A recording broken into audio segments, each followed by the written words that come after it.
nice guy. Got that right body and the right mind. Rolling up the party, got the right vibe. Smooth like haters, lovers. Fresh boy, pull up and we lay low. All the players get moving with the bass low. Go army right behind us when we say so. Let's go. Side step right left to my beat. I like the moon rock with me, baby. Know that I got that heat. Let me show you 'cause talk is cheap. Side step right left to my beat. Get it, let it roll. Smooth like cool shade, and you know we don't stop. How like ain't no. You feel like oh my god. We gon' make the rocket easy. We gon' make it bounce easy. Hotter, sweeter, cooler, butter. Get it, let it roll.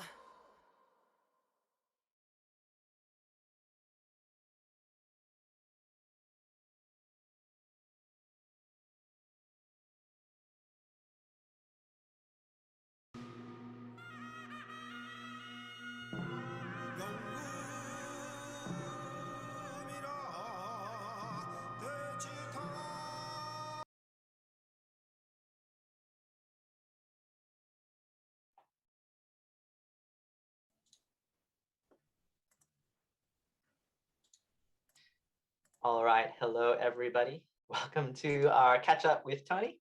If you've come to join us, welcome.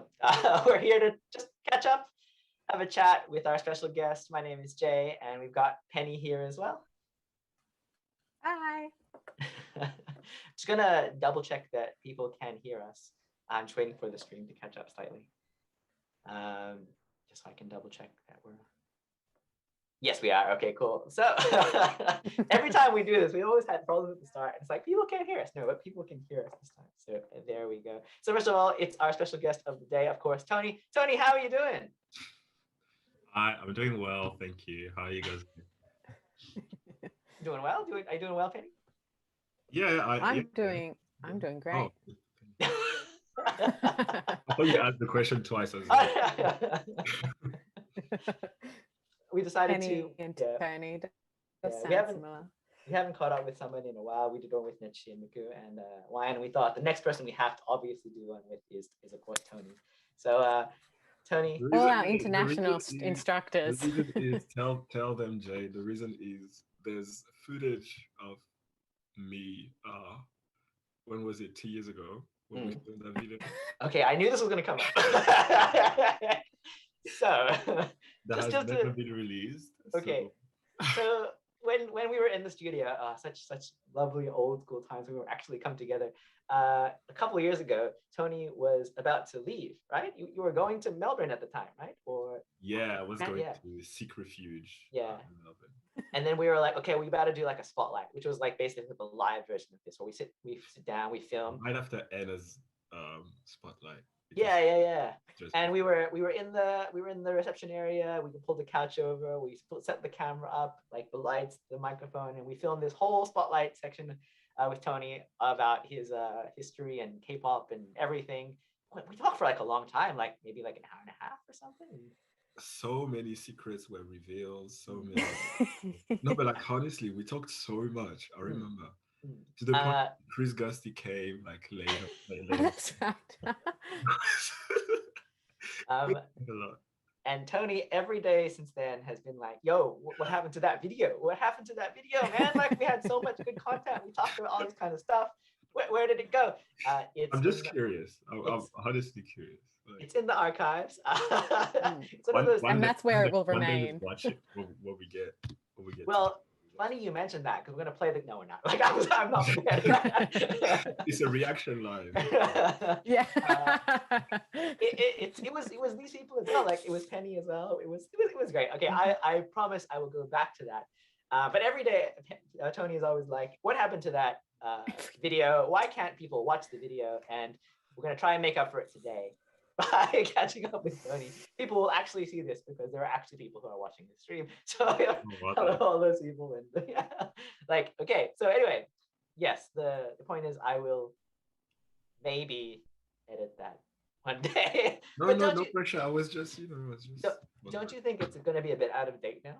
A lot of the things that we talked about. Yeah, no. The thing is that like I don't even think right now I'm interested in like posting it or whatever. It's just I want to look at it and be like, wow, that's the type of stuff I used to, think of, or like think about and stuff. And It's like, I want to say, I want to see how skinny I was too. I was. Do you think here's a question. Do you think you've gained weight? Do you think you've lost weight? I've definitely gained weight. I mean, in the sense where it was hard to lose more than that. I was really, really, I remember seeing, because like when I choreograph before teaching classes and stuff, I always keep footage. Like I said earlier, when I told you I'm a hoarder, so I have like 1,000 videos on my cloud. And I saw videos from like 2019. I was like, wow, I was not feeding myself properly at all. Was that it though? Were you not like, it was just food? It's a mixture of me having a really, really fast metabolism, and even more back then because I was a bit younger. Like obviously feeding myself, but not the proper way. It was what I was doing back then was like barely eating during the day and having a fat dinner, then going to bed not too long after that. So it was really not healthy, and I was dancing way too much. I mean, I'm still doing that, but now I think I'm like balancing a tiny bit more. Is your diet better now, do you reckon? Just more regular, maybe. Yeah. It's now I have like a breakfast that's probably as heavy as the dinner, and more sustainable through the day that way. So and yeah, I try to sleep better, and I try and stay active. Be like besides dancing, I try to like stay in shape and gain strength and stuff. You heard it here first. If you want a body, if you want a body like Tony, that's what you need to do. Let's just follow these steps. Hey, speaking of this, like it just sprung to my mind. I had a lot of not comments, but I've heard a lot of stuff about the most recent show that we did, because you came out without a shirt, right? In your showcase, or you had like an open shirt or something like that. There's a lot of pictures. Was it? Because wait, there were two. Yeah, there was two. There's one. One, you're not wearing a shirt. Yeah, one when I have nothing. It's encore. So okay, let me explain this one. No, it was part of a crew, right? I always forget the name of the crew, which is stupid because they're like close friends. But anyway, so they asked me to be part of the crew, and I was like, okay, cool, let's do this video. And then at the end, the concept was for us to like take the shirt off, but the girls had like mesh t-shirts, right? And they handed me a mesh t-shirt, and it did not fit. Like, I mean, it fit on me, but the way it looked, I was like, ooh, no, I cannot wear that on stage ever. And I was like, I'd rather be half naked on stage. It was to that point, and I had a really bad relationship with my body back then, and the thought of me going like topless on stage was pretty wild. But it really says how unfitting the shirt was. I was like, this is no way I'm doing that. So I went shirtless, and you know what? Like later on, I went back on YouTube to find the video, and I think it got like copyrighted or whatever, so the video really? does not exist anymore. I'm sure I've got it. I'm sure we've got it somewhere. No, and here it is now. No, please, I beg of it.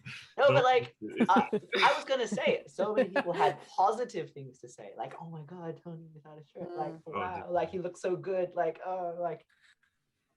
Yeah, I'm working on it. I'm trying to work. I feel like, especially back in the days, I thought it was a bit like superficial to try and build a good looking like body like image or whatever. But obviously when you're in front of the mirror and you don't like what you see on the daily, you just like, yeah, let me try and switch it up. And then eventually when you start working out, you find out that there are many more things than just building an image that's like to your liking. It has to do with like well-being and just like strength and mobility overall. So like, I don't know, it's like a virtuous circle. Like the second you start and you get comfortable with it, I guess like you start feeling better about a lot more things things than you thought. My English is not making sense anymore, but Oh no, yeah, it it's sounds just- like you're in No, a much definitely. like a healthier headspace about it. Yeah, yeah, yeah. yeah. My relationship with my body is like getting better, I guess. Now I just have to not fall into the trap of being too demanding. And now I can start understanding why so many people, and I really thought it was for show too. And I can start understanding how so many people are like, I mean, not to the extent of having like body dysmorphia, because I think it's like a pretty serious a mental disorder, but I'm not there yet, thanks God. But a lot of people are like, they don't really realize what their body actually looks like, and they always want more, but it's pretty detrimental to their health and well-being overall. So I'm really trying to like stay in between this, having a good relationship with my body, but not wanting too much from it that is not necessary. So it's a really thin line. It's like an extremely thin line. So It's all starts in your it in is. your It is. mind, isn't it? Your perception of what you think you look like versus what is the reality. And it's not as easy as someone saying, oh well, you look like this and this, and I think that this, you're beautiful and you're this. It's like, that's nice that your opinion of Yeah. me is that, but Thank you. I need to figure that out for myself. Yeah. It's crazy how it works. Like I think that's when I started understanding as well why. Once again, don't worry, I do not have that, but that's when I started understanding how such a disorder like body dysmorphia could exist. And back in the day, I was like, how can you possibly not realize that what you see in front of the mirror is actually what is happening in real life, right? And yeah, it is like the things that society throws on you, and you have to unconsciously conform like your image to that is really scary. It is so scary. So scary. But yeah. So I see we've started off with the really light topics here. Body positivity. No, it's really, really is body positivity or body neutrality. There's a neutrality, movement right. about, it's not necessary. You don't necessarily have to have a positive or negative opinion of body. You just know that your body exists, and it serves to, it's there to help you get through your day. It's a functional item of your life, and sometimes that's how other people can help themselves through this sort of looking at themselves, that your body isn't there to serve any purpose other than to live and breathe and move, and don't assign any value to it other than that, I agree. which I think is very important, especially as dancers, which we can get so caught up in. What does our body look like? Are we thin enough? Are we fit enough? Are we cool enough? Do we, have the right hair or the right look or the right clothes to suit this style? When at the end of the day, the fact that your body can do any of the things that it does is just incredible. And if it can continue to do that, and if you can employ habits that serve that function by, whether it's to eat food that nourishes you or to exercise in a way that benefits your strength and well-being, then that's all anyone can ask of themselves, beyond trying to make it look nice for whose purpose, really. True. Yeah. I was asked once, because I think it's mainly because like when I was in Melbourne during 2020, and I was like in lockdown most of the year, like 8 months or something like that. And that's when I started working out actually. And so obviously not meaning that I got like super big or whatever at all, but coming back in Sydney, obviously there was a difference, I guess, from what people could have like been seeing previously. And I remember having someone telling me, oh, aren't you afraid that because you eventually got a bit bigger, you can't dance as well as before?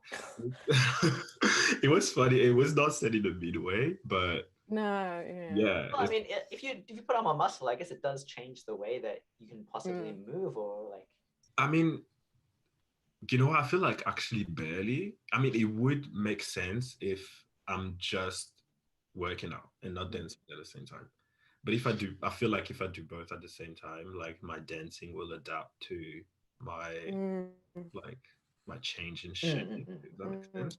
So but I mean it hasn't been a problem so far, and I don't think I've gotten like significantly like bigger. yeah. So, this is not No. yet.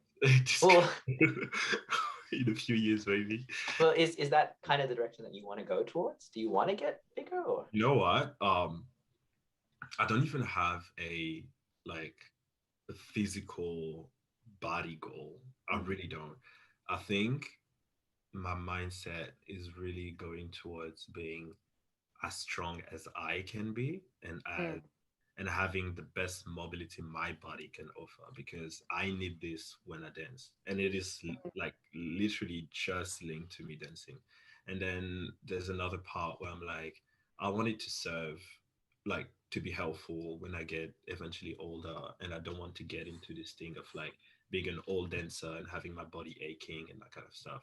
And I mean like the bodybuilding, like the physical part of it, I mm. guess comes with it, but it's not really, it's like an indicator. So when I look at myself in the mirror, I try to avoid doing that lately. But when I look at myself in the mirror, I'm like, okay, so if I'm seeing that, then it means that maybe strength comes with it, mobility comes with it, that kind of stuff. It's like more an mm, mm, indication than a fixation of like the body image, if that makes sense. mm, But mm. I think there has to be a lot of work as like individuals, but as a society as well, for removing this idea that health and strength and whatever equals like thinness or any size, not even thin, or like you can be strong and healthy at any size. When I started with a trainer in last year, I put on weight. I got bigger and my Mhm. clothes started not fitting because I was too big for them. But I was the strongest I had been in a Mm. long time. So You got like, big. yeah, well, yeah, but it might, Yeah. whether it was muscle or whether it was fat, because I was probably eating more, because I was exercising more, because my Mm. body needed more fuel, The because I was gains. doing more activity than normal. Yeah, exactly. But we've been conditioned for so much of our life to think of health as a certain size or a certain Mhm. look, when that is absolutely not true at all. It's But it is a really so hard far from being true. task to separate those. Mm. It's And crazy. everybody's But body I is wanted to different, ask, Yeah. Oh, yeah, sorry. Let's get back to yeah, No, exactly. no, it's But fine. anyway, Yeah, but you it know, is, yeah, it is. speaking of all these like food and body and whatnot, I wanted to ask you. Oh, I'm out. Am I still in? Can you hear me? Yeah, still here. Yeah. Yes. Okay, great. I got a unstable connection for a second there. I wanted to ask you, Tony. So you're from France originally, yes? Yeah. Paris, yes. Paris. So I wanted to ask you, what's a food that you miss from home, or something that we might have in Australia, but it's just not the same as what you could get Okay, back at wait. home? I'll answer to both. Okay. Well, I have a three-way answer. So Wow. all right. The first thing is that surprisingly, my top favorite food is actually really basic. So it's not something so specific to France. It's pizza. I think pizza is the best thing Oh, that yeah. happened on earth. You Oh, can wait. Are you saying that you haven't found any pizza here as good as in France? no. So that's coming. Don't worry. So Okay, you okay, have been okay. able to enjoy Pizza pizza. Okay, overall, good. I think pizza, I think pizza is pretty like it's a genius move. You know, you can put like whatever topping on top of it. It's just Wait, hold up. What's your favorite pizza? What's the best pizza topping? margarita. Margarita. Margarita is very good. It's Simple, classic. you serve Yeah. me a good margarita, I can it's wow. But then obviously like I can go like A dream. crazier, I guess, on the pizza. But anyway, otherwise friends. So my dad is like a chef, and my parents hold a restaurant, and it's like African and Caribbean specialty, so like cuisine. So it's a lot of like obviously like meals from there, Congolese meals and Caribbean meals. There's one that you call Colombo, so it's like It's basically like a Caribbean version of like a chicken curry type of stuff that like I absolutely love. And yeah. And last thing, something that there is in Australia, but that's better in France, in my opinion, is kebabs. Uh, Really? Oh, Wow. yeah. really? Okay. The only thing that here in Australia is probably better, well, it's just that we don't have it in France, is the HSP. We do not have that in France at all. So when Hmm. I got here, I was like, what the heck is that? You know, like, Which I hate to speak. yeah, like fries and cheese Yeah. and whatever. I was like, we never do that. We Halal either have snack like pack. plates or we have like the roll, like the tortilla, like Mm. Turkish bread and stuff. But there's one other thing that we have like a baked bread. I'm so sorry. Let me disable WhatsApp. That's okay. I'm so Tony's sorry. too popular. Oh, I No, saw no, you no, on it's my brother. stream. It's my brother. So instead of the Turkish tortilla, we have like deep fried bread, and then you Whoa, think inside, and it's. I haven't had that does sound. a kebab like that in like 2 years now, so I Oh my can't. god. There must be some place that does it. If you're out there and you know, tell Tony. Yeah, He's please, craving Yeah. it. please. Hopefully they French deliver, style and it's in kebab. 5 kilometers of where he lives. But you know, like. Yeah. I can wait. True, true. Tony, you said your dad's a chef. I So think you've your mentioned this dad is before. Yeah. a chef, yeah. Sorry, what was Mm. the question? My dad's a chef. Oh well, I was gonna say I don't know what Penny was going on, but I was gonna say your dad's a chef. Can you cook? Yeah, I'm a pretty good cook. I'm a fairly good cook. I don't do anything crazy. Like I don't ever go like for example at home for like anything uh like next level or like cook like I don't know, but I can feed myself and I can follow recipes. I can yeah, and I enjoy when I'm in the middle of it, I enjoy doing it. But yeah. Don't know if you've seen. Ashley has recently been doing some cooking videos. Could we perhaps see Tony's kitchen soon? So I love that. I'm really not that much on like social media, especially lately, and even less Facebook. So randomly I opened it and I saw Ash cooking stuff, and I was like, wow, that's so elaborate. It's just I think like for many other things, um, dragging myself to the kitchen and like having this thought process of being like, okay, you're gonna cook now is a complete different story. But when I'm in the middle of it, then I get to enjoy it. But I never tell myself, yeah, let's go and cook this, like, let's make this ratatouille or like, let's make beef bourguignon or whatever. This never crosses my mind. This is not. That's how I feel about taking a shower. Like I can't be bothered to do it, but once I'm in the shower, I'm like, this is great. I'm gonna spend half an hour in how I here. trick myself into showering. I do that almost every day. I need to be sweating, like, and straight after the workout, that's when I brush the Yeah. bathroom because I feel too disgusting. I'm like, ew, I can't stay like that. I need to rush to the bathroom. But otherwise, literally, I could stay there all day long and then Never bathe. feeling musty at the end of the day and be like, okay, let's go shower. But Fine. It's because we're in lockdown. Time has no meaning. That's Yeah. like, you know, like I gotta go True. out the house now. Oh. It's like, all right. I'm hardly doing anything. I sit at this desk for like 10 hours a day working and then doing other things. I'm like, I hardly deserve a shower because I didn't do anything to even. But It's it a puts you, bit, it puts you in sad. a different like state of mind, I guess. As soon as I shower, I feel like things can actually happen during the day. So I feel less lazy maybe after showering. So I feel like it's Yeah. such a you yeah. shower in the You morning, you start the shower day. at night. In the Yeah, midnight? so usually I shower in the morning. When I like normally, for example, when I teach, because I usually teach afternoons, evenings, I shower at night, and then when I wake up before early schedules, then I will shower again. But you'll shower twice in a day. Yeah, so Oh. usually because I teach quite a lot and I get sweat, like I sweat quite a lot. I think it's not a surprise to anyone. I saw Penny shaking her head. I don't know if that's a twice a Uh, day or like, oh yeah, twice a but- day. But these days, for example, in lockdown, I just shower like once. So in the morning, I wake up and then I try and work out before noon. And so by noon or like 1 p.m., I try and be showered. If not, it can drag until 7 p.m. p.m. something like that. So I try and really do it like around noon or like 1 p.m. early afternoon, and then my day can go on and yeah, whatever. One thing I remember from the video that never came out that we talked about before, I think we asked you like what, or maybe it was something else. I don't know. You mentioned that your hair was like one of the things you Yeah. feel most proud about yourself. And then we talked about showering and washing your hair because that's a very Penny has some stories about Okay, wait. Let is me that do a similar quick- now? It's the Or curly hair, you know. Let me do a quick rundown. So my hair has obviously gotten way longer, and I'm really proud and really happy about that. Kinky hair is like high maintenance. You have to take care of it every single day, and like you kind of take the temperature, and sometimes you feel like you can leave it alone, and sometimes there are like days or weeks when you have to like constantly go and like treat it and whatever.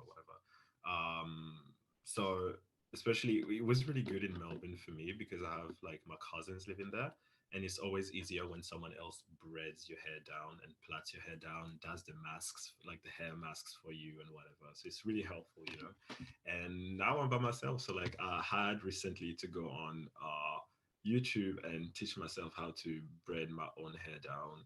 It took me like 40 minutes. I was in my head like, and so it's all under that, and it allows my hair to like just rest and me not manipulating it, and it's just like a gain of time. You have no idea. When my hair is out, it's like I take like at least 20 minutes every morning and like 10 minutes before going to bed. And it sounds like nothing, but when you're like constantly working and being busy and stuff, being able to just like wake up, spray it with some water and leave-in conditioner, oil, whatever, and then just wrapping it at night before going to bed is like it's a bliss. It's a bliss. But yeah, it's a lot.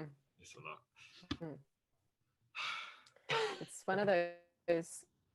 I mean, my hair is very different Mm.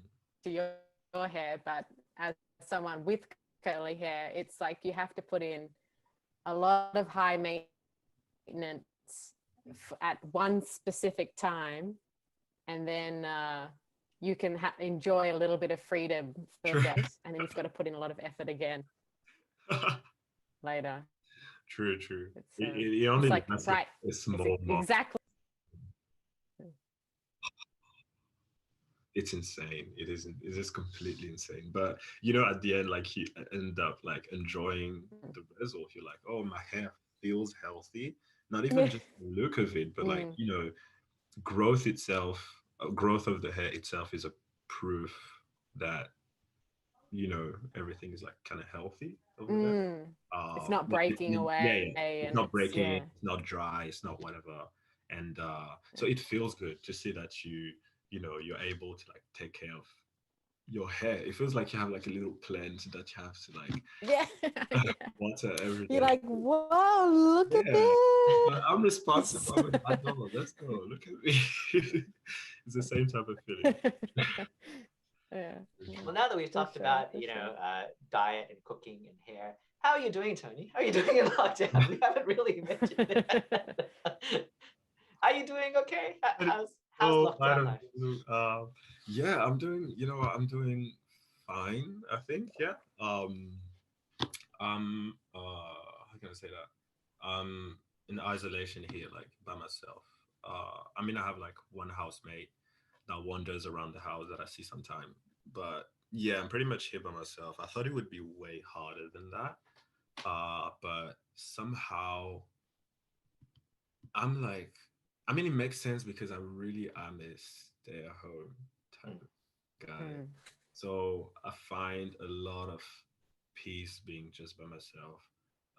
And I think also the fact that I'm able to like recuperate and just let my body heal from like the physical work I've been doing this entire year. That has been wild, and I'm so thankful for it. But I was in this like in the corner of my head, I was like, please, I want to break. So it's like you willed it into existence. You willed this lockdown. It was Tony. Like, Yeah.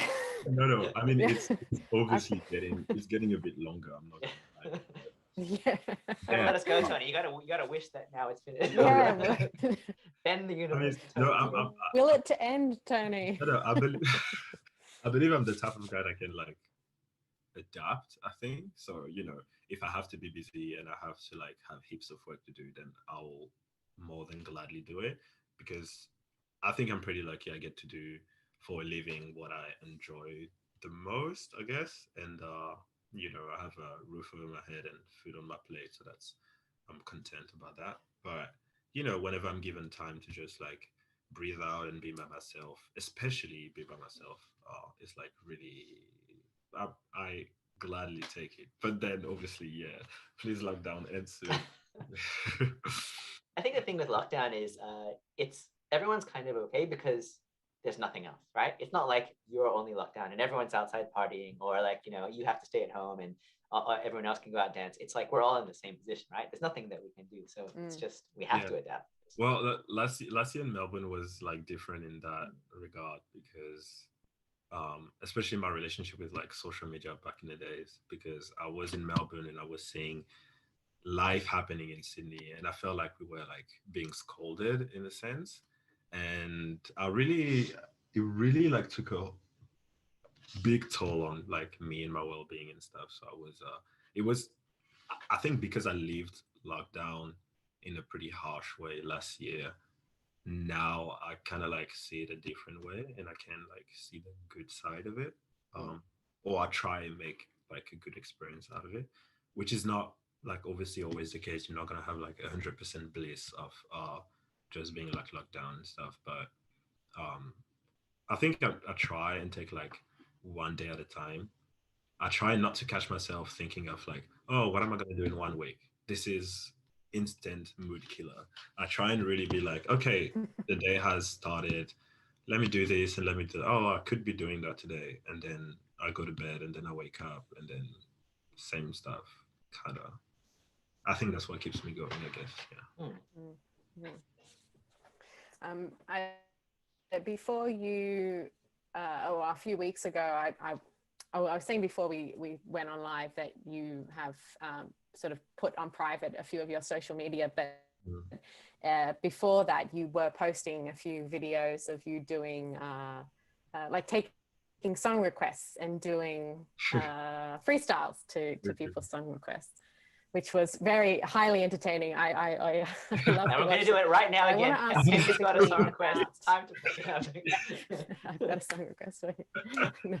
I don't know if for people who might not follow you on Instagram, people who might not follow you on Instagram or may have missed, there was one particular day you did a freestyle to the Harry Potter theme song. Please tell us why that was the best thing you have ever done. So I think I honestly think it was really entertaining. It was really fun because it was not just entertaining to other people, and that's something like I don't really like to assume, but it was entertaining to me as well. And it was like towards the beginning of lockdown as well ish, so I was still in my head, my body was still craving dancing like on a daily basis, so I had to rush to ICC and do something.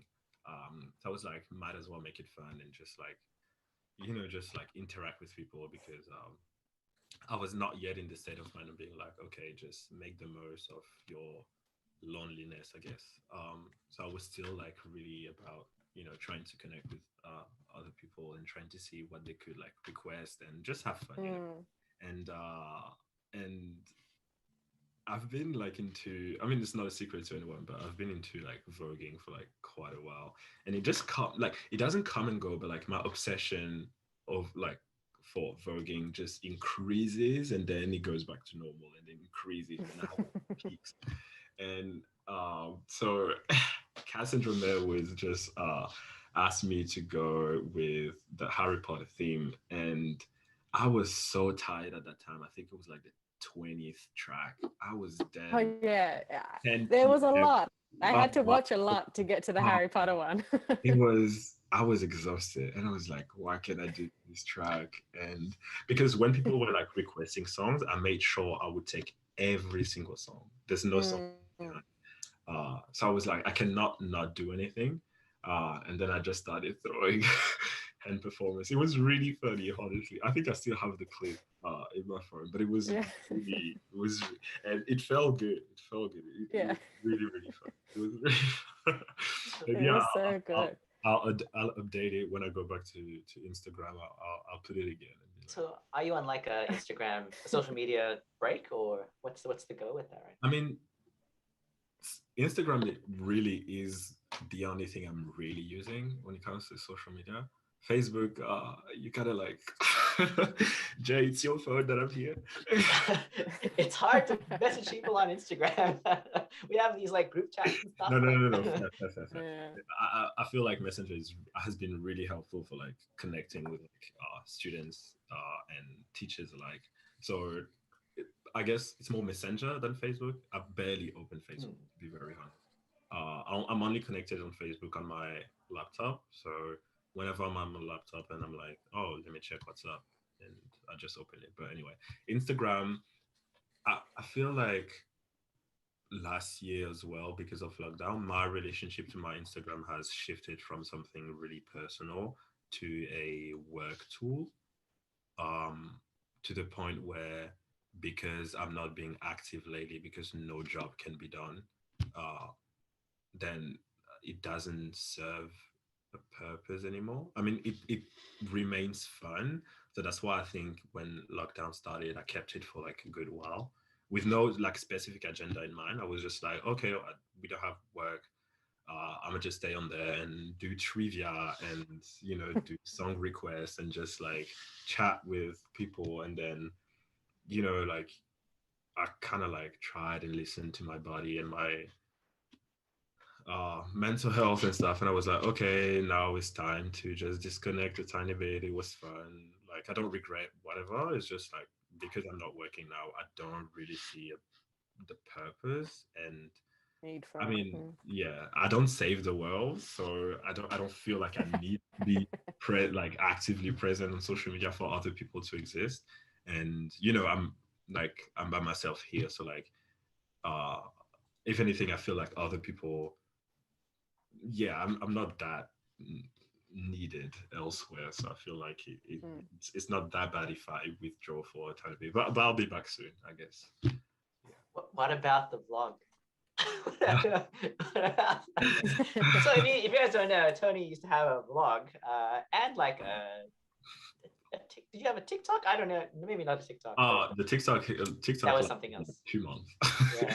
It was when Corona first hit, back in like April 2020. I had TikTok for like 2 months. It was fun, but it was, yeah. I realized, I think, like people born in 1996 are like right in between being a millennial and Gen Mm-mm. and I think that's the day I really chose who I was.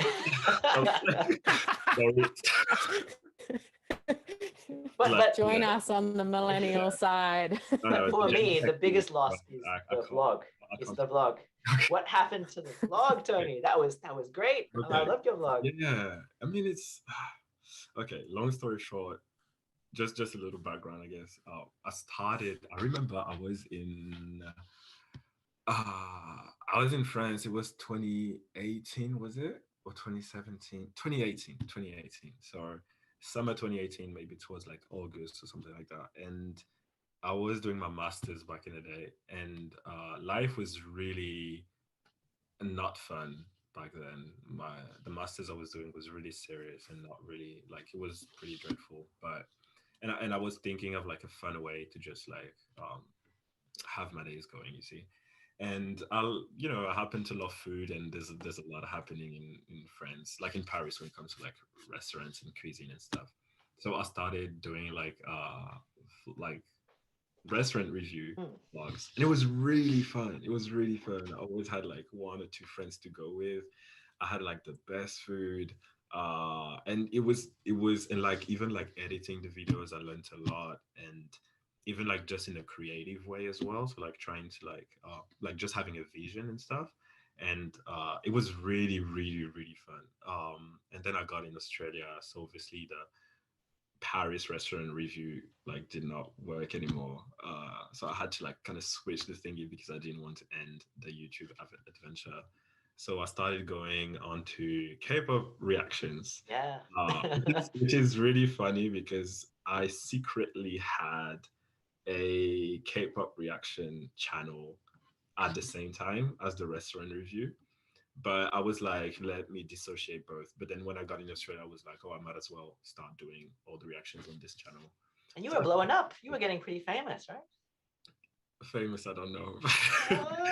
You guys like, It was a fun community, I think. yeah. And yeah, I was reacting to. I'm really into K-pop, and I was reacting to literally everything, and like doing like album reviews and like end of year like favorite songs, tops, whatever. Uh, One of my really good memories is me and Penny, I think, reacting to your reaction to EXO's album. wasn't Clara here? Yeah, Clara was there too. Shout Yeah, out to Clara. I was really passionate about it, and it kind of like, yeah, I don't know. I felt like it was really authentic as well. It was like a side of me Mm. that I did not even know existed myself. So like getting into doing these reactions was really therapeutical, I guess. And eventually, because I got more into dancing and I got busy at that, like in that direction, I felt like it was not like it was the timing was not the best for me to continue doing K-pop videos. I tried like at times to do one and then another one and stuff. And Mm. I think with like COVID happening and me being in isolation in Melbourne, it kind of like really broke the dynamic. And I felt really bad about like in terms of well-being. I felt really bad about being stuck at home and having to fake being like really happy about coming like in front of the camera and reacting to this or that. So I stopped it, thinking I would go back at some point, but it hasn't happened yet. I guess maybe it would never, maybe it will. But it's just yeah. You heard it here first. It's coming back soon. Like, breaking news. It's coming back. Subscribe to Tony's channel. I also feel like so many people are doing it better than me, and I don't see my input today, if that makes sense. Yeah, no, I see what you're Yeah. saying. But I see what you're I- saying, but at the same no, time, I I- think you're a vlogger. Like, Yeah. I don't think anyone was doing it like Vlogs were like, really Yeah. vlogs were really funny, but Mm. yeah, I mean it Yeah. can happen again. It's just it's yeah. With I know because you're a K-pop instructor Yeah. along with all the other 70 different classes you teach at Crossover. um, but I know, I mean, I'm not good at keeping up with K-pop, but I know you are, and you are like, you listen to the albums and you pay attention to the B-sides, and is there a B-side on a K-pop album that you are really enjoying at the moment that you would want to recommend to anyone? Should we Okay. listen? So everyone knows the pop, knows the hits, but what's Only the Tony secret knows tracks that we the should be really paying attention to? deep cuts. lately, Like, lately, so okay, it's been a while that the album came out, 17th album, and there's always this thing that happens when I listen to an album, and then the track is not, I just listen to it once and I'm like, yeah, whatever, and then eventually I listen to it again and it suddenly grows on me. I'm like, Jesus Christ, this is so good. So I think the name is All I Got from 17, so it's from the previous mini album. Then there's like Dreamcatcher, they've had like All Day Long, and They have great songs. oh wow, insane. Their comeback was like really good already, but I feel like with B-sides, I'm really into B-side tracks, right? Sometimes even way more than the title track, because I feel like this is where the magic actually happens. And I feel like we tend to forget because K-pop is such a like hype and performative industry that you feel like the title track only should matter. but at the end of the day, they still are artists, and you have like writers and producers, and not even like just Korean people, but you have people's favorite artists literally write songs for their favorite K-pop idols. Mm, It's like mm. you have so many people involved, and just to see the magic happen is just, I think this is where my love for like music like really shines the most, I guess, in Mm. K-pop. um but yeah, lately I guess mainly um Dreamcatcher. Who else? Wait, let me go on my Spotify. How about we call it Daily K? Yeah. Daily Are K. there any, Daily whilst you're looking at some songs, are there any, because I speak for myself, when there's certain songs that you listen to and you just enjoy the sound of the music, but there's certain songs that you're like, oh, I really want to create choreography to Yeah. this. Do you I have a different list of K-pop B-sides that you also Yeah, want to do some routines I have a whole playlist to? for female groups and a whole playlist for boy groups that has been on my Spotify account for like 3 or 4 years. So like, yeah, definitely. I keep Anytime I hear a song, I have a K-pop summit ideas Yeah. playlist, and it just goes Yeah, on yeah, there. no, truly, and sometimes it can be so random. Sometimes it's like a really hype track, and sometimes it's like Mm, the mm, most like mm. mellow ballad. So for example, I've been obsessed with Jungkook's "Still with You." I think it's like an insanely beautiful song, and I am yet to try and do something to it. But yeah, so Next summit, if we have a summit ever Yeah. again. Well, whenever the next one happens to be, this year, True. next year, the year after. Yeah, we'll see. Well, right now I kind of update it every time I try and get rid of some tracks. I still have an 80s song, IU, because I think Lilac was a beautiful song. Baekhyun, ITZY, and Hypen, NCT Dream, JO1. JO1 is like a Japanese boy group, but I really like what they do. EXO, Yugyeom, Bam Bam, 17, 2 p.m., The Last Comeback. Sometimes I go back to like old tracks. So like for some reason I have La Boom, Nine Muses. Oh my god. Nice. What? We're going. Oh We're my going too God. far. What are they doing here? But you know, okay. Dreamcatcher, Golden Child, I think had a really good comeback. Sunmi, Taeyeon with Weekend, Weekly, The Boys, Wow. the Hyolyn and Dasom collab that we recently had that I was so happy about. Red Velvet because they made an insane the album is insane. What do you think of Red Velvet's comeback? So at first when I heard Queendom, I was like, and then I heard the album, I was like, this is my least favorite track on the and No now Zimzalabim, is it? and now I know the song, like the chorus by heart in Korean and stuff. So like, you know, it's perspectives, you know. The album is really, really, really good. And I find I find Korean songs are very much that way. Like you listen to it once and you're like, oh, I don't really like it. And then you listen to it a second or a third time, you're like, actually, it's kind of the best. Especially with Red Velvet. Yeah. I don't know what sorcery,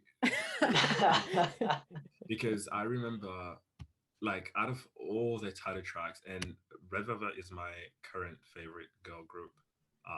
So I know most of the discography. But out of all the title tracks, the ones that I was like, yeah, instant like, it's probably like Automatic, Bad Boy, Psycho. You know, those that are like marketable, I guess. The Velvet ones. Really, yeah, the Velvet ones. The Velvet ones are the best. But then, okay, Zimzalabim is an exception. When I heard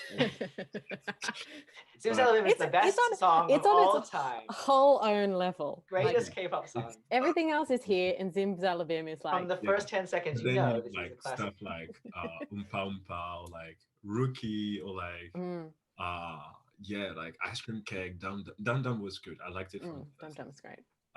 Russian Roulette too. But like, you know, like other songs, I'm like, what is that? What? I don't. And then Next Day, like, really, change sides. And I know the chorus and the choreo already. It's always the same. Always the same. Like, but yeah, I'm just gonna jump and get my charger. Yeah, of course. Oh, okay. I dropped at 6% for some. We'll just talk about K-pop some more. We'll talk about Zimzalabim some more. Zimzalabim. I realized I'm wearing the K-pop Summit T-shirt. Oh, you like so I K-pop represent. How good is that? Yeah. For anyone who's interested to know, we have a chat with all the K-pop instructors at Crossover, and the only GIF Jay ever puts is the Zimzalabim one in It's just the response to a lot of stuff. Yeah. So if you know, you know, it's the situation. Anyone who's watching who doesn't know anything about K-pop, this will just go right over your head. Yeah. But you have to look for it. Search Yeah. up Zimzalabim, and it's not Zimzalabim, it's Zimzalabim. Zimzalabim. It has to be like that, right? By Red Velvet. With the head. With the head. You'll know. Just, you only have to watch the first like 15 seconds. Mm. Literally. It peaks and just, you know, the peak of K-pop. the peak of K-pop. What am I Um, talking about? Permission to Dance, the peak of K-pop, right? Peak of K-pop, best song ever. Permission to No, Dance. but like, do you? So bad. I don't even know how to classify it, to be very honest. And you know, the song grew on me too. I just didn't listen to it that much because it's not a bad song. I think a lot of people when they have this discussion is more, oh, we know, like the reason why I started standing BTS was completely different in terms of like artistry, Mm. and they just don't understand what's happening nowadays with like their music and stuff. But it's just like regrettable, I guess, as a fan. Like you should like their music, but the songs themselves are not bad. You see what I mean? Like Mm. Dance, but Dynamite, that type of stuff.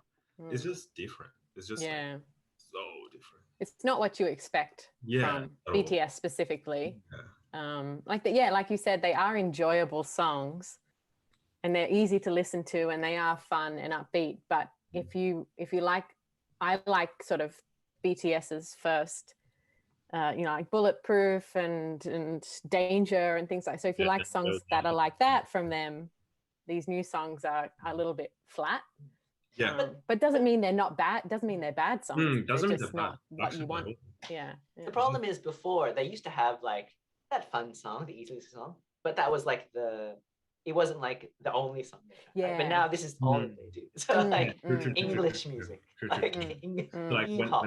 when the Love Yourself series, for example, came out, the first ever like Her, you had, I don't know, you had Dimples, and then you had Go Go, and then you had Mic Drop, and then you had Outro Her, and then you had Pied Piper, and then you know like the registers were just so different. But now it's like this one line with like Butter and Permission to Mm. this, and you're like, it's just that you know that like they're capable of not even like better, but they're capable of more Mm. diverse type of stuff. Yesterday I was like watching I was watching reaction videos, not mine. I was watching reaction videos from like these two girls I used to like watch like back in the days, and they were reacting to Blood, Sweat and Tears. Brilliant. Mm. Oh my god. Such a good song. Wow. And I looked at it, I was like, what happened? To me, this was the peak Mm. of BTS music. Mm. Not career, not concept, whatever, but are situated really around like everything building from like, you know, Save Me, Fire, Dope, I Need You, and then Blood, Sweat and Tears. And for me, the peak was Spring Day. Spring Day is top 2 for me in BTS discography, and it's not good to say. It's like it was wow. And then right after that, literally was DNA. I was like, huh? You know what I mean? But then I still enjoyed it because the like Love Yourself series I think was brilliant as well. But after Love Yourself series, I think that's when you had Persona, Maps of the Soul. And then, you know, the albums started getting smaller and smaller and variety and just like a focus on the big marketable side of BTS. But yeah. I speaking of BTS, the label they are under is Big Hit, right? And in the last, like when I first got into K-pop, Big Hit didn't exist, or maybe it existed but it wasn't on the radar. And it was SM, YG, JYP. They were the big 3. That was it. Like they were anyone ever talked about. Pledis was like, cute. Oh, they have a group. Cute, good for them. But was really stupid too. But yeah. Yeah, well, Big Hit now owns Pledis, right? And I was looking at an article the other day from Q1 or maybe also Q2 of this year, and you know, previous to that, Big Hit is now the #1 label, earning the most money, what do you think, in your opinion, Tony, as someone who consumes a lot of K-pop and is a multi-stan like across all the labels, what do you think Big Hit is doing better than the other three that maybe the other three could learn from, if they wanted to keep their status in that top tier? I mean, I'm not like behind the scenes, but I feel like it has to do with uh actual management, because when it comes to like concepts and trying to produce better music, better like lyricists and like better production choreographies, whatever, SM is like doing the work, YG is doing the work, JYP is doing, so like they're all like and I don't remember who I was telling that to. Oh yeah, when I was watching the reaction videos yesterday too, I watched one of them that was about NCTU The Seventh Sense that came out early, so like January 2017. And back in the days, January 2017, people were saying that NCTU were rookie monsters and that the concept was so ahead of its time. And literally today in 2021, you have NCTU type of like concepts and cinematic productions every single debut.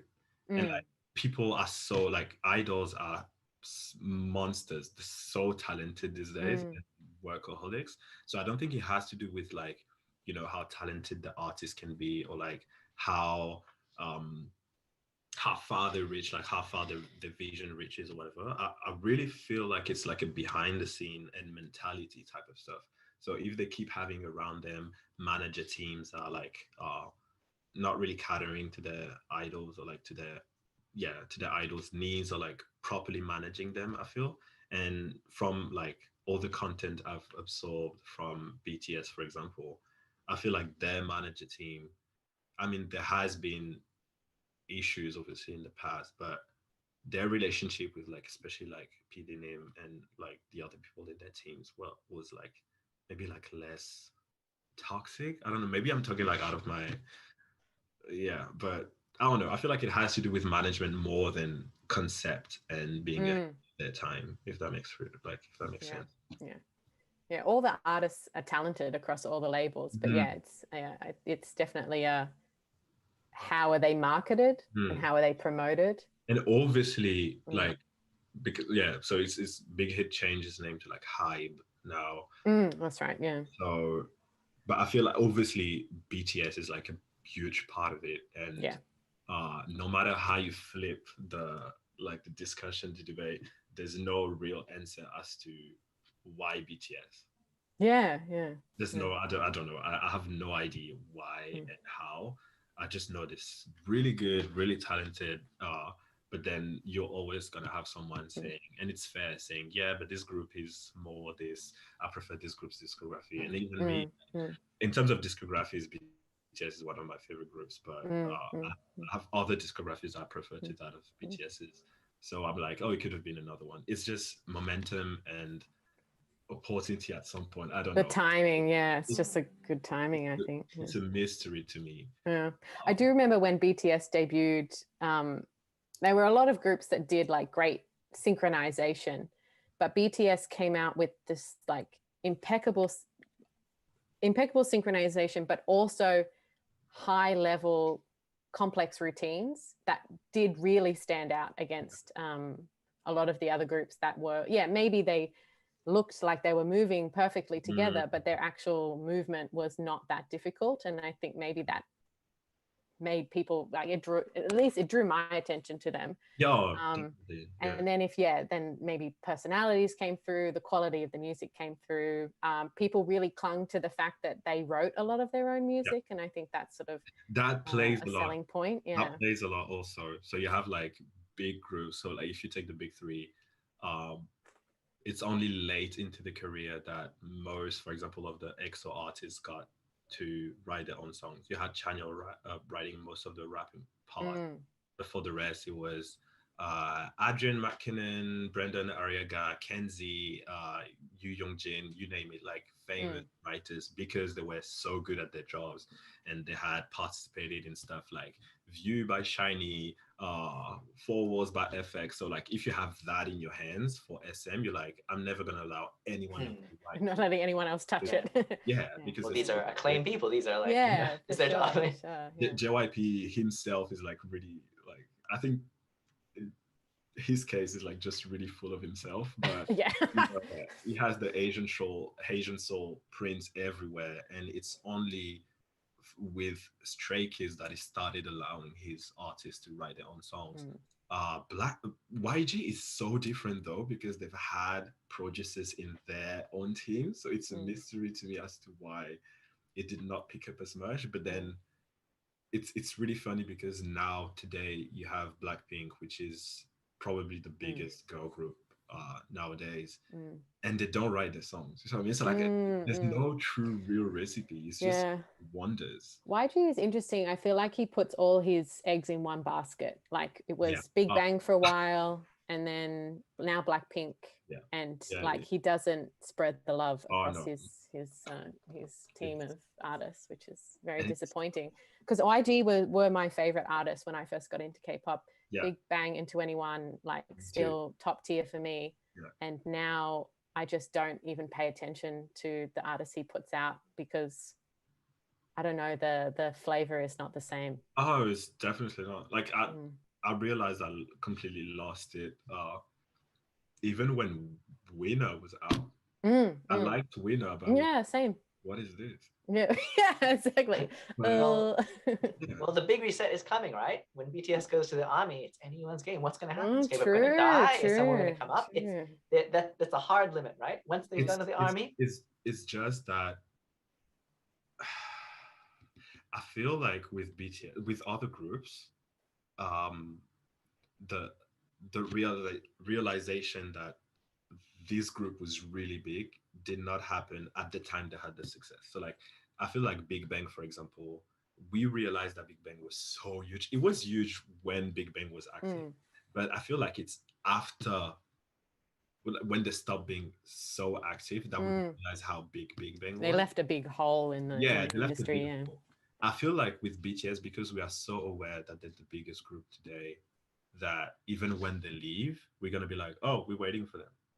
I mean, like we're never gonna allow another group to pretend to try and be like them, if that makes sense. But I think people will look for the next thing, you know, like like, okay, you're the army, so you're going to the army, so for 2 years, whatever, you're not going to get anything, like unless they pre-record all this kind of stuff, right? So people have short attention spans. They'll want to, even if they don't forget BTS, somebody will step up, right? Or that will be the time for people to try and step up and you know. But like, as far as I'm like really invested in, like, you know, like the different communities and fandoms and stuff, and it's just the same narrative everywhere.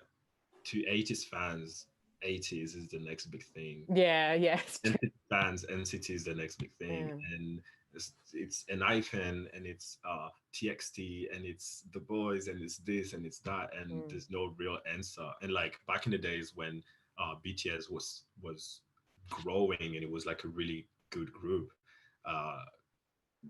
together with groups like EXO and GOT7 and VIX and B2B and like you name it, so many groups at the same time, nobody could have guessed, oh, BTS is going to be the one that's going to be like top notch. You know what I mean? Although like everyone in their respective fandoms were like, oh, my group is the biggest group right now. Yeah. So it's like, once again, it has to do with like the mystery of BTS getting so big for some reason. And like, it's not to undermine any like of their artistry or like talent or whatever, but it's just it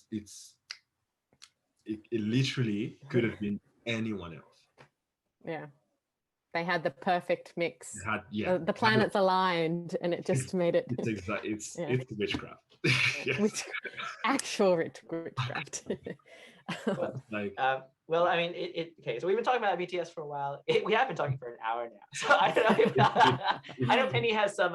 If Izzy sees me right now, she's gonna feel like I'm a traitor. Stop talking about BTS. I know Penny has some questions that she wants to ask, or some. I've asked most of my questions. The only question I have left is just a really silly one. So if Dio from EXO and who's your bias from GOT7? JB. JB. Okay, that's who I have written down. Oh, I thought I knew you right. Yeah, You did. I knew. So if Dio from EXO and JB from GOT7 got in a physical fight on the street, who would win? Who would win? Yeah. I thought it was gonna be about like who am I gonna jump, but it's a bit. Oh well, you can answer, You can answer that one too. uh, I would jump JB because listen, like Dio is Anyway, different reasons why they're your yeah. bias. but I actually think, funny enough, I feel like Dio would win. Yeah. Yeah. Why do you think that? I feel like Dio has the eyes of, so like he looks really calm and composed, but he has the eyes of like a psychopath. A crazy person. No, you know, like the kind of people that goes into like rage mode when they're angry and they could stab you. Like I feel like he's that That's type. Dio. And then he comes to and he's like, what have I done? Yeah, and JB is the type to be like really like hype and stuff, and you know, a bit too sure of himself and thinking he would win the fight. Overconfident. Yeah, overconfident. But yeah, Dio would wash him breakfast, lunch, and dinner. That is for sure. That is for sure. And I would help him if. Oh, good. If you were on the street, yeah. Whose side would you be on? If I have to pick sides, it would be Dio. So funny enough, GOT7, BTS, and EXO were the three groups I got into at the exact same time. But at that time, I was mainly interested in EXO for the music and not so much for the members. So I knew like very little about them. I was more into GOT7. So JB was my first real ultimate bias, like in K-pop and stuff.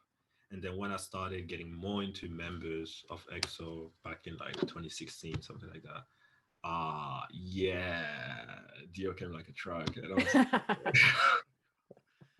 hell with this. Yeah, he wins. Yeah. He is All great, right. that Dio.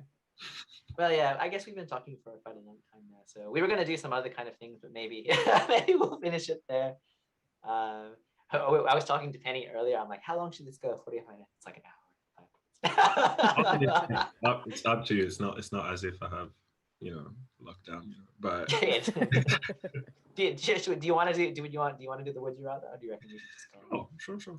Let's go for it. Okay, let's do a couple. Let's entertain the people. Is there anyone watching it? Yes, there is.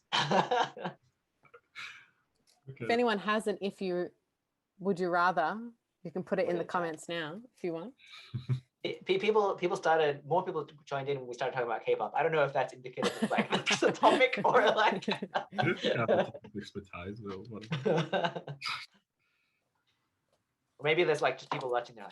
All right, I have came for Tony. Why are they talking about K-pop? I have a question, Tony.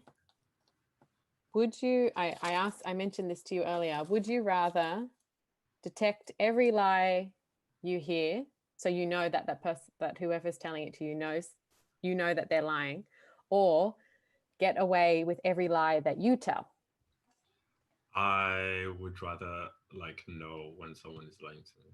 I don't lie that much, I think, so that would not be of any use to you. Of any use, and I live with intuitions, but I never confront the person. So it really obsesses me, and I'm like, oh, I feel like this person lied to me, but I'm never going to make sure it was the truth or whatever. So I'd rather have that. Yeah. You just know for a fact. Yeah, so that I can act accordingly after that. Definitely. All right. Fair enough.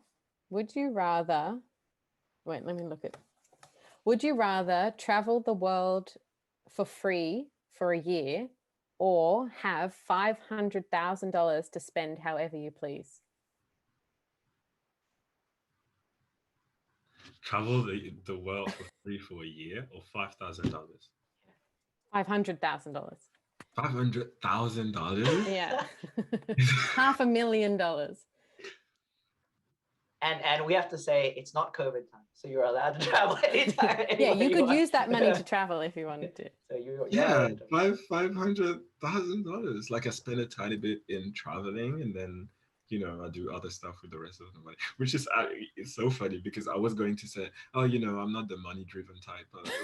Look, Yeah, I'd be taking the money. I'll take that. Yeah, I can do 2 years. Let's go. Yeah, that's true. Yeah, true. You could travel that much. Yeah, definitely the money. Definitely. Mm. Would you rather? Wait, let me find one that I think will actually stump you. You're answering these too easily. Be a thought-provoking thing. Would you rather always be overdressed or always underdressed?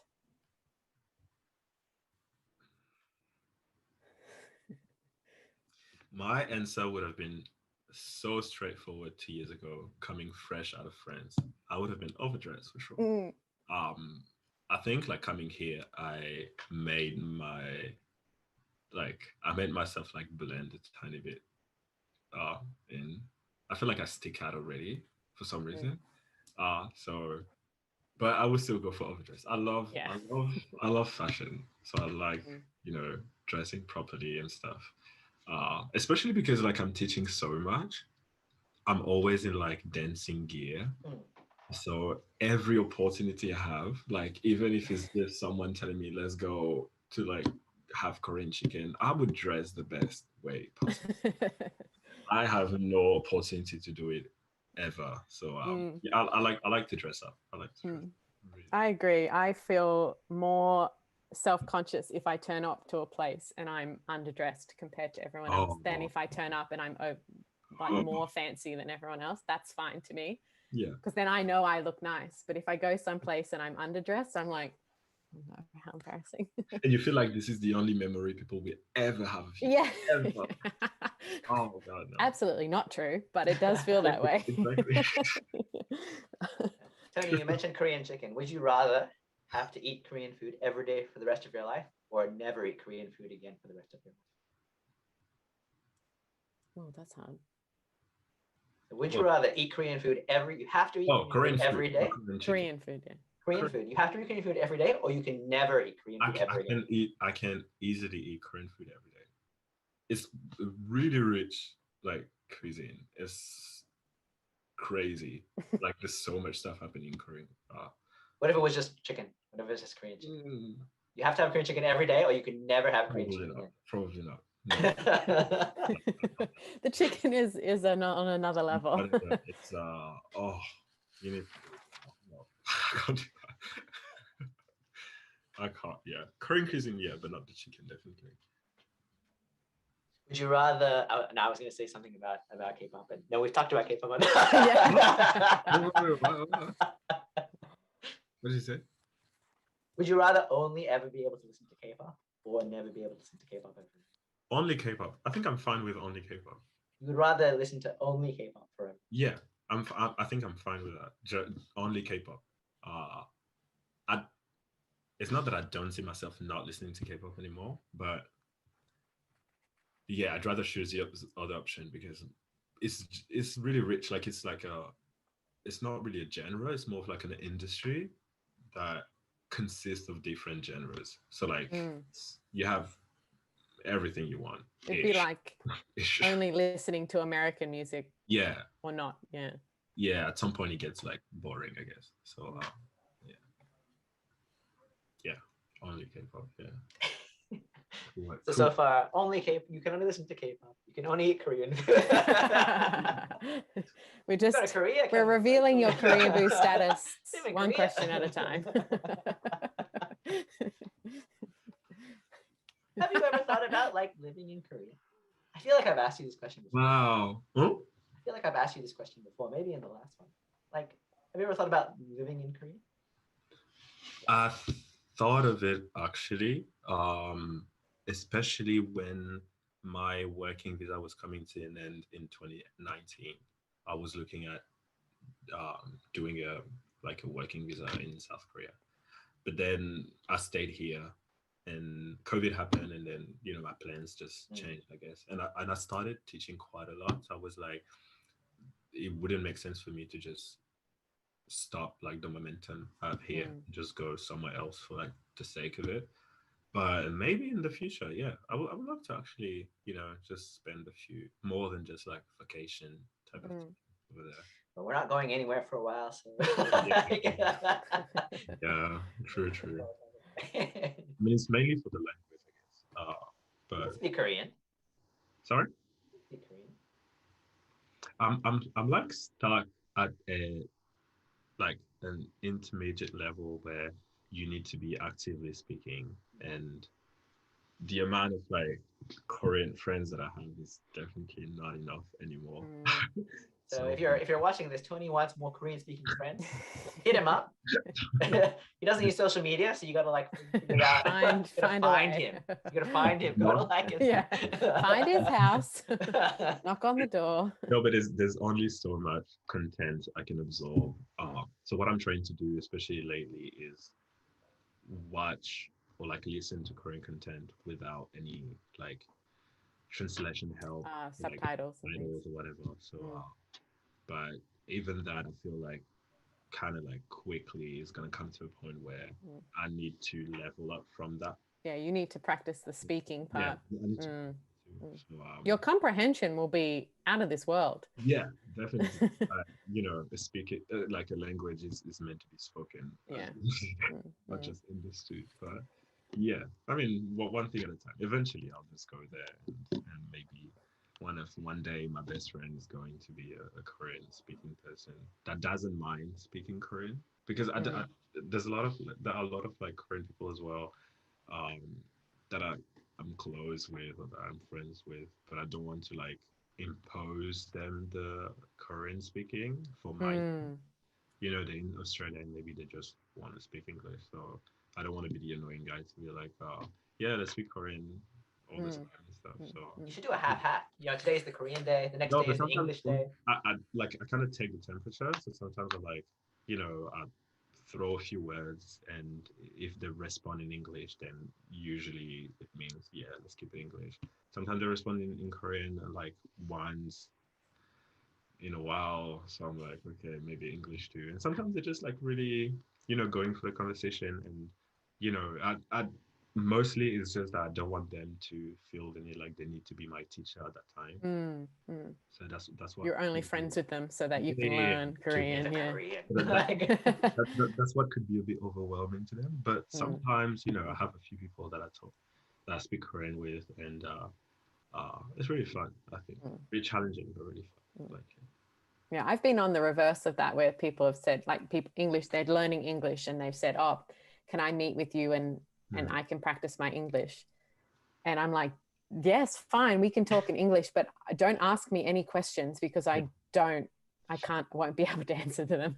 Like, I just like innately understand English, but I don't actually know the rules and how to explain them to you. So you're not an English teacher. I'm not an English teacher. Yeah.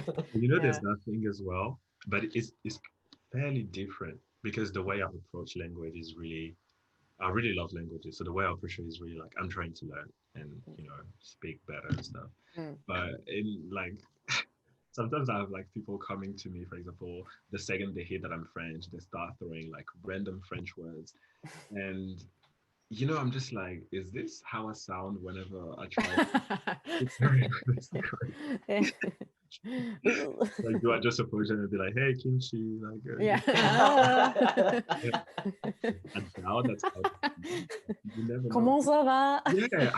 Yeah, I have so many people. Yeah, I'm from France. Oh, oui, baguette. I'm just like, yeah, and yeah. No, but I mean, you know people's intentions when they do that. They're not trying to like, they just want to like relate to you. Like, No, that's connect.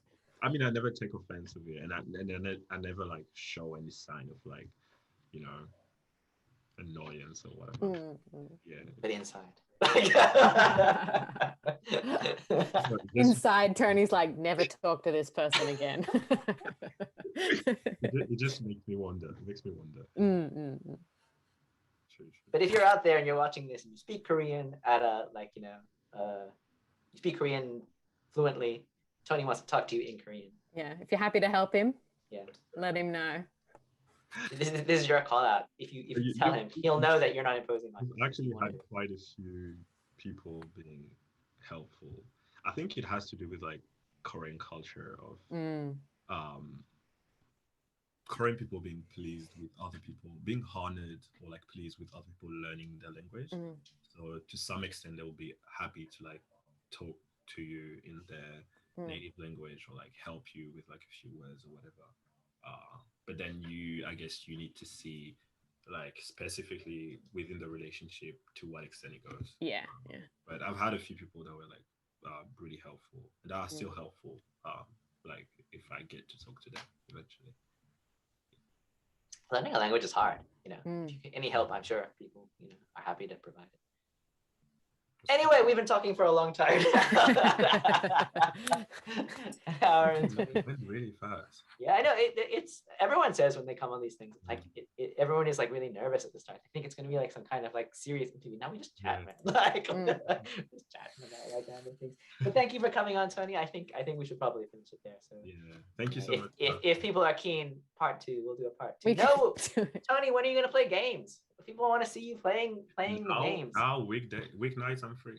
We're gonna play Avalon next, What is that? or Secret You Hitler. know that, one of the okay, two. look, that's the thing with me. I have zero experience with like online gaming, whatever. So I know nothing. Whatever game name you're gonna throw at me, I'm gonna It's it's like just a game about talking. It's only about talking. That's all It's you gotta about do. betrayal and lying. That's what it's Oh. about. Just about talking. Penny knows because Penny's like a I know champion. that. Penny, you're one of the highest at werewolf too, right? You're on top. I'm not good at lying. I usually get found out, but I'm good at detecting when other people are lying, I think. Yeah. But I'm The not last good time- at pretending. Yeah, last time we were playing werewolf, and there was a specific request for Tony to play, but he was unfortunately not free that day. But next time, Is werewolf basically the mafia? Yeah. Yeah. with a couple of changes, but basically like that. It's Next like time- is it like because we have the same game in France, Hmm. but I guess the name like is different. But I feel like it would be the same. Yeah. It's like a bunch of townsfolk and a couple people are mafia or werewolves and they kill what- people yeah. off in the night and you have to figure out who's who. I'm more used to that version, but it's been a while. It's been- We're gonna try and play next week. We have a comment here. You all have long hair from William J. Thanks, Thank you so William. much. Yes, that's true. Yeah, I've got a bit of a mullet growing here, so thank Go. you. Thanks for noticing. We all have long hair. Yeah, how can you tell if Tony has long hair? It could be. Yeah. I mean, chances if my hair is tied or like if it looks that flat, chances it's really long. When the hair is too short, you can't flatten it. Oh yeah, true. Because it just William, kind of if you- pokes out everywhere. it works out or whatever. Yeah. And now William, it's if you're just joining us, we did talk about Tony's hair earlier in the episode. Go back and watch it. Alice says, Tony. That's all I would say. Imogen said, hello, Tony, Penny. And oh my god, it's been so long. Wow. Anyway, we'll probably finish it there. Yeah, you can see Tony again next week. See Tony and Penny again next week when we play Avalon. Oh, it's Is on, it gonna be Tony. on Friday? We don't know.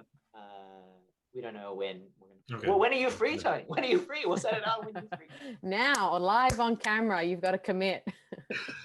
I feel like Friday now would be same times fine. All right, we'll see who else. We'll see who's free. We'll try and set it up. But we're gonna play Avalon, which is a bit. It's the same. It's just a bit different. Okay. It's pretty much the same. Yeah.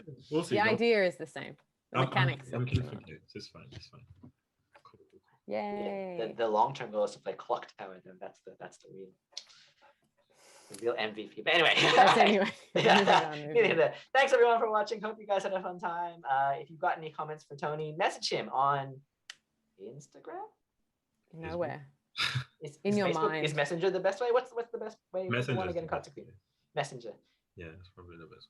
What's, If you're already privileged enough to be friends with Tony, you'll have his contact details. yeah. If you Otherwise, don't, sorry. Remember, you got to go to his house and knock and find him, Yeah. knock on his door. Which is funny because I barely use my Australian number, so I have not given it to like that. Yeah, I don't have your name number. Yeah. Oh yeah, you'd be Numbers, you'd be yeah. surprised. But I don't even think Jay probably has it, but like in the I have it for work purposes. Yeah. On your college forms, and Yeah. that's it. Yeah. I don't hate anyone. I'm just really Anyway. All right. Thanks for watching, everyone. We'll see you guys Thank next you. time. Bye. Thanks, Tony.